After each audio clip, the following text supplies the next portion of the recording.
السلام علیکم ورحمۃ اللہ وبرکاتہ۔ Welcome back my guys. آج ہم بات کریں گے استغفار کے متعلق۔ استغفار ہمارے لیے کیوں ضروری ہے؟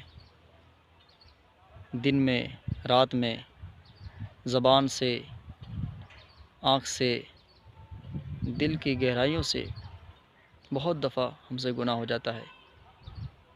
ہم جن کے امتی ہیں، جن کے نام لیوا ہیں، ہمارے نبی صلی اللہ علیہ وسلم بالکل گناہوں سے پاک اور صاف تھے، اس کے باوجود روزانہ 70 سے 100 مرتبہ استغفار کیا کرتے تھے، اور ہم گناہوں میں بالکل ڈوبے ہوئے ہیں، تو ہمارے لیے کتنا ضروری ہے آپ خود اندازہ لگا سکتے ہیں۔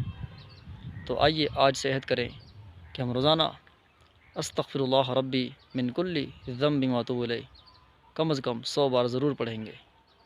اگر اتنا بھی نہیں پڑھ سکتے تو کم از کم استغفر اللہ ربی ضرور پڑھیں۔ میری ویڈیو اچھی لگی ہو تو لائک، شیئر اور سبسکرائب ضرور کریں، تاکہ دوسروں کو بھی نیکی کی بات سننے کو